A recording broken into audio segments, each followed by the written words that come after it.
Hello बच्चों, कैसे हैं आप सभी लोग। I hope you are doing well. तो स्वागत है आप सभी का हमारे इस प्यारे से YouTube channel the toppers factory में, ठीक है ना। तो आज हमारा चल रहा है chapter number 2 electric potential and capacitance, और इसमें आज का जो टॉपिक रहेगा वो है electric potential at any point of electric dipole. आपने बोला एट एनी पॉइंट, जी एट एनी पॉइंट कैसे जी। इससे पहले हमने किया था एक्सियल पॉइंट, उसके बाद इक्वेटोरियल। आपने कहा कैसे, देखो ये एक डाइपोल दिया हुआ है जी, बिल्कुल ये माइनस चार्ज और ये प्लस का चार्ज, ठीक है जी। इससे मैं कुछ डिस्टेंस दूर, एक आर डिस्टेंस दूर एक पॉइंट है पी, यहां मुझे इलेक्ट्रिक पोटेंशियल निकालना है जी। कौन सी बड़ी बात है, एक्सियल का डेरिवेशन है। तो अरे भैया एक्सियल का डेरिवेशन कितना आया था, आपने बोला v एक्सियल पे आता है कितना 1/4 pi epsilon naught p upon r square. Okay ji. अच्छा, एक और डेरिवेशन हमने किया था इक्वेटोरियल पॉइंट का, p पॉइंट है, माइनस के q चार्ज है, ये प्लस का q चार्ज है, यहां पे ये r डिस्टेंस दूर था। कितना पोटेंशियल आया था, मैंने बोला v इक्वेटोरियल पे आया था 0। कितना आया था, 0। बस एक्सियल और इक्वेटोरियल, परपेंडिकुलर बाइसेक्टर और एक्सियल उसके एक्सिस के अलोंग, बस यही हमें आता है। मैंने कहा अच्छा, लेकिन अगर डाइपोल के ना तो वो एक्सियल पॉइंट हो, आपने कहा कैसे जी, देखो अब बताता हूं। ना तो वो यहां है ना वो यहां है, वो तो यहां है। अब बताओ इस पॉइंट पे कैसे निकालोगे। आपने कहा हाँ बात तो सही है, हम 90 डिग्री पर, भाई देखो डाइपोल मोमेंट इधर को है ना, हम ये थीटा कितना हो गया 0, ठीक है ना, ये थीटा कितना हो गया 90। तो 0 और 90 का तो चलो हमने निकाल लिया, लेकिन अगर डाइपोल से पॉइंट P किसी ऐसे एंगल पे जो थीटा हो 30, 45, 60 जो भी हो, तो इस थीटा एंगल पे कैसे निकालें। आपने कहा देखो जी, ये तो हो गया डिस्टेंस यहां से, अच्छा ये हो गया हमारा आर वेक्टर कह सकते हैं। मतलब भाई एंगल जो होता है वो तो डायरेक्शंस के बीच में होता है, कभी भी एंगल मैग्नीट्यूड के बीच में नहीं होता। जैसे मैंने कहा 2 किलो लड्डू और 3 किलो चीनी के बीच में कितना एंगल बना, आपने कैसी बेहुदा बात है भाई। एंगल कैसे बन सकता है मास के बीच में, टाइम के बीच में एंगल कैसे बन सकता है। एंगल जो बनता है हमेशा डायरेक्शन के पीछे बनता है। एग्जाम्पल, नॉर्थ और ईस्ट में कितना एंगल 90, नॉर्थ साउथ में 180। तो एंगल जो होता है हमेशा वेक्टर क्वांटिटी के बीच में होता है। तो r is a displacement vector, ठीक है ना। कहां से, डाइपोल के सेंटर से कहां तक का, पॉइंट पी तक का। ज्यादा स्पीड तो नहीं है मेरी। तो आपने कहा जी हाँ बिल्कुल सही बात, स्पीड तो ठीक है। तो ये क्या है, आर वेक्टर। क्या है ये, R vector. R vector is the position vector of the point P. R vector क्या is the position vector of point P, ठीक है। कहां से, डाइपोल के सेंटर ओ से। कोई दिक्कत तो नहीं, नहीं जी कोई दिक्कत नहीं। तो इस पॉइंट पर मुझे क्या फाइंड करना है जी, आपको इस पॉइंट पे फाइंड करना है net potential due to a dipole. Net potential due to a dipole ji, कैसे फाइंड करें भाई, सेम तरीका, पहले माइनस क्यू का निकाले यहां पोटेंशियल, फिर प्लस क्यू का निकाले और दोनों को ऐड कर दें। आपने कहा ठीक है जी, माइनस क्यू का कितना पोटेंशियल होगा। मैंने कहा भाई देख, माइनस क्यू का जो पोटेंशियल होगा यहां पे ये दूरी होगी ये, ओके। तो कितना पोटेंशियल, मैंने कहा v due to minus q, v due to minus q is equal to k q और अपॉन डिस्टेंस। अजय कितना डिस्टेंस है, पहले चार्ज से मान लो r1 डिस्टेंस है, तो ये कितना हो गया q अपॉन r1। तो v due to minus Q कितना आया, v due to minus Q आया minus k q upon r1। Equation number first. यहां तक कोई दिक्कत तो नहीं है। आपने कहा जी इस प्लस क्यू का कितना होगा, देखो जी प्लस क्यू से डिस्टेंस कितना, अजी R2 कहूंगा इसको तो मैं, कोई बात नहीं R2 कह लो। तो V due to plus Q कितना होगा, आपने बोला K का मतलब 1/4 पाई एप्सिलॉन नॉट, तो K Q प्लस का चार्ज तो प्लस का पोटेंशियल, ओके, और अपॉन डिस्टेंस कितना जी R2। Equation number second. तो नेट पोटेंशियल कितना होगा जी, V नेट जो होगा वो होगा, दोनों को जोड़ दो भाई, v minus q plus v due to plus q. अच्छा, नेगेटिव चार्ज का नेगेटिव पोटेंशियल, पॉजिटिव चार्ज का पॉजिटिव पोटेंशियल, तो मैं इसे ऐसे कुछ जोड़ सकता हूं। आपने कहा कोई बात नहीं, कैसे कर लो यार, 1 + 2 कर लो, 2 + 1 कर लो, आंसर सेम आएगा। तो v नेट आएगा, v eight any point, v net कह दो चलो मैं इसको, v due to plus Q कितना, k q upon r2, okay, minus भाई ये कितना, मैं तो जोड़ रहा हूं एक्चुअल में, तो k q upon r1। Clear है भाई, जोड़ा है ना मैंने, तो ये माइनस प्लस माइनस, आपने बोला माइनस, कोई दिक्कत तो नहीं है। के क्यू कॉमन, और भाई ये क्या आ गया 1/r2 minus 1/r1। Any problem, no problem, चलो तो भैया ले लो एलसीएम। तो के क्यू भाई जी R1 minus R2 upon R1 R2। या R2 जो आप कहना चाहो, कोई दिक्कत तो नहीं है। तो आपने कहा नो प्रॉब्लम। अब देखो सारा खेल इसके बाद का है। यहाँ तक किसी भाई को कोई दिक्कत हो तो मुझे बताओ, कमेंट करो कि जी हमें ये दिक्कत आ रही है, टाइम बताना कि इस टाइम पे हमें ये दिक्कत आई है, मैं आपको बताऊंगा कि क्यों आई है, उसका सॉल्यूशन दूंगा, ठीक है। तो खैर अब मुझे भैया इस R1 माइनस R2 की वैल्यू चाहिए एक बात, और R1 R2 की वैल्यू पुट करते आंसर आ जाएगा, मतलब डेरिवेशन कंप्लीट हो जाएगा। आपने कहा देखो जी R1 माइनस R2 है क्या। अगर मैं तुमसे कहूं यह R1 या एक दौड़ शुरू हुई बच्चों की, आपने बोला ओके। अब देखना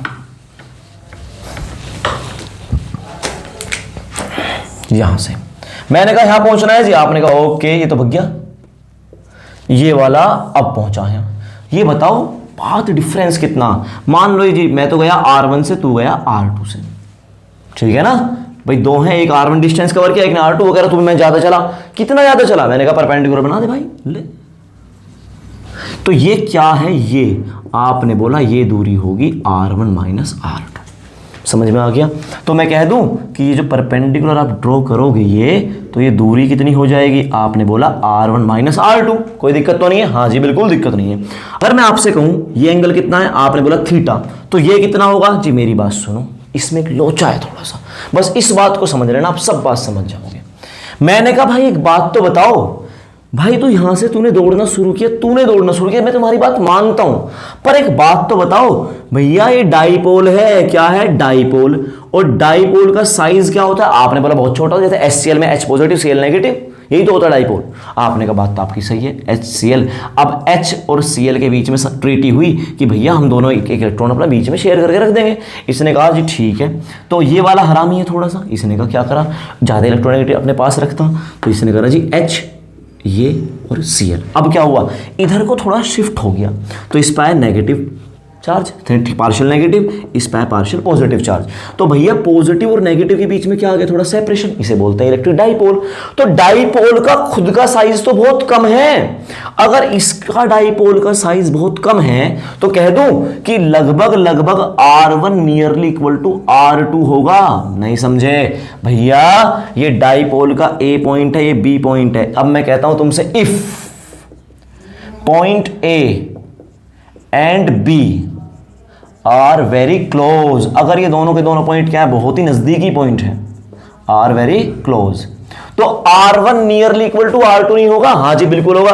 और अगर R1 R2 लगभग बराबर होंगे तो ये भैया इसके पैरेलल लाइन में हो जाएगी, तो ये क्या हो जाएगा, एंगल थीटा। आप मेरी बात समझो जरा।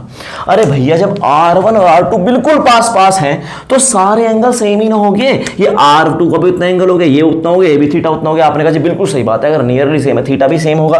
तो अब ये बताओ, अगर ये थीटा है और ये क्या है, आपने बोला ये तो ए बी है, डाइपोल की लेंथ है, मतलब डाइपोल है। आपने कहा अच्छा डाइपोल की लेंथ कितनी होती है, मैंने कहा जी ये तो 2a कह दो या 2l कह दो, जो आपका मन करे वो कह दो।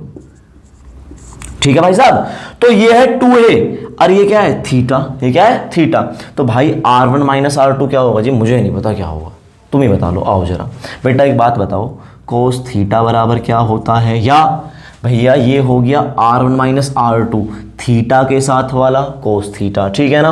तो ये आपका कितना हो जाएगा, आपने कहा R1 माइनस R2 होगा। कैसे, देखो ये कितना एंगल बना, मैं बताता हूँ 90 डिग्री, ठीक है।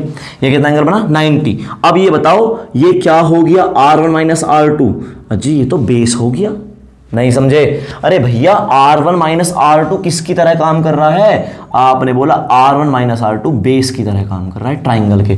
अरे एक ट्राइंगल ऐसे है, ये कितना एंगल है 90 डिग्री, और ये है थीटा, तो भैया ये बेस ना हो गया क्या, और ये परपेंडिकुलर ना है क्या, और ये हाइपोटेन्यूस ना है क्या। हाँ जी बिल्कुल है। तो भैया ये बता दो, इस डायग्राम में ये डायग्राम कुछ ऐसे है, ठीक है। ये एंगल कितना है 90 डिग्री, ये कितना है थीटा, ये क्या है R1 minus R2, R1 minus R2, R1 minus R2, और ये कितना है 2a। तो मुझे ये बता दो कोस थीटा बराबर कितना होगा, अजय कोस थीटा बराबर होता है बेस अपॉन हाइपोटेन्यूस, तो R1 minus R2 upon 2a। ये आ गया इधर, तो R1 माइनस R2 कितना आ गया, अजय 2a कोस थीटा आ गया। तुम मेरी बात समझ रहे हो बेटा, नहीं समझ रहे भाई? ये R1 माइनस R2 के आगे 2a cos थीटा, भैया ये है 2a, तो थीटा के साथ वाला cos थीटा और दूसरे वाला sin थीटा। समझ में आ गया ना? हाँ जी बिल्कुल आ गया। तो क्या आपने R1 माइनस R2 की वैल्यू फाइंड की? जी बिल्कुल की। और मैंने तुमसे कहा था R1 और R2 आपस में नियरली बराबर ही है, तो कह दूं कि इसका मतलब R1 इंटू R2 बराबर R स्क्वायर है। आपने कहा ये कैसे कर दिया? अरे R1 इंटू R2 भी तो चाहिए। हाँ जी चाहिए। और R1 R2 नियरली क्या है? सेम है, तो R1 इंटू R2 का उसका स्क्वायर हो जाएगा। ठीक है ना? हाँ जी बिल्कुल भाई, ये मैंने लगभग R के बराबर मान लिया। ठीक है, आपने कहा ओके।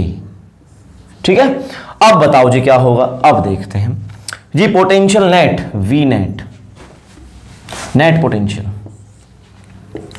नेट पोटेंशियल हो जाएगा के क्यू, ये क्या था? R1 minus R2 upon R1 R2। ठीक है भाई, यहां से है ना? R1 माइनस R2 की जगह 2a cos थीटा। भाई अगर किसी को ये नहीं समझ में आया ना ये 2a cos थीटा कैसे हो, तो मुझे कमेंट करके बता देना कि मुझे R1 माइनस R2 समझ नहीं आया है, वरना आप वीडियो को एक बार पीछे करके तो देख लेना दोबारा। जब भी ना आए तब आप मुझे समझ बताना कि देखो नहीं आया जी हमें। तो R1 माइनस R2 क्या हो गया? तो आपने बोला ये तो के क्यू हो ही गया, वो हो गया जी 2a cos थीटा, और अपोन में R1 इंटू R2, अजी ये तो R स्क्वायर हो ही गया। क्यों हो रहा सब कुछ ये? अरे भैया R1 R2 नियरली सेम है, क्योंकि डाइपोल की कुछ औकात नहीं है उस डिस्टेंस के सामने। आपने कहा ओके ठीक है, समझ में आ गया। तो नेट पोटेंशियल कितना हो गया एट एनी पॉइंट? आपने बोला भैया ये क्या है? Q इंटू 2a, और Q इंटू 2a क्या होता है? डाइपोल मोमेंट, तो k p cos theta upon R square. ये आपका at a general point, eight any point क्या आ गया? इलेक्ट्रिक पोटेंशियल आ गया। तो आपने किसी पॉइंट के लिए एप्लीकेबल है? हाँ मैंने कहा बिल्कुल। तो अच्छा एक बात बताओ, स्पेशल केस देखते हैं जी। देखो स्पेशल केस जी, एक्सियल वाला करना इससे। मैंने कहा एक्सियल के लिए पता एंगल कितना होता है? आपने कहा ये रहा डाइपोल और उसी का लॉन्ग पॉइंट होता है, हाँ है ना? तो थीटा बराबर कितना हो गया? आपने बोला 0। अच्छा थीटा बराबर कितना हो गया? 0। कैसे? देखो जी, डाइपोल ये रहा minus q plus Q, dipole moment इधर को हो गया, हाँ जी, और इसी के अलोंग आपका आर वेक्टर हो गया। तो डिस्टेंस और डाइपोल मोमेंट दोनों की डायरेक्शन सेम, तो थीटा कितना हुआ? 0। इस पॉइंट पी पे कितना होगा? मैंने कहा थीटा 0, तो हम जानते हैं एट एनी पॉइंट कितना हो गया? K p cos theta upon r square. तो के पी कोस थीटा कितना हो गया? कोस 0, और अपॉन में क्या हो गया? आर स्क्वायर, तो कितना आ गया? K P upon r square. समझ में आ गया? हाँ जी बिल्कुल आ गया। समझ में आया ना? हाँ, तो ये हो गया special case number 1। Case number 2, अजी इक्वेटोरियल में क्या होता है? अरे भैया पी वेक्टर हो गया ऐसे, माइनस क्यू प्लस क्यू, और ये पॉइंट है पी। आर वेक्टर से कितना एंगल बना? 90। भाई 90 एंगल ना बन गया ये? हाँ जी 90 है। तो थीटा बराबर कितना हो गया? 90। अरे कोस 90 की वैल्यू कितनी होती है? 0। तो वी कितना आ गया इक्वेटोरियल पे? 0। क्या आपने इससे प्रूफ कर दिया? हाँ जी कर दिया। क्या आपको मेरी बात ये सारी की सारी समझ में आ गई कि potential due to a dipole at any point कैसे निकालते हैं? ठीक है, अगर आपको कोई भी किसी भी तरह की दिक्कत है, जो कि मुझे ऐसा लग रहा है कि शायद थोड़ा सा हो गया, अगर कोई भी दिक्कत हो तो आप मुझे कमेंट करके ज़रूर बताइएगा कि हमें कोई कन्फ्यूज़न है। ठीक है, और अगर अच्छा है अगर ना हो तो ठीक है। Okay, thank you for watching video. Okay bye.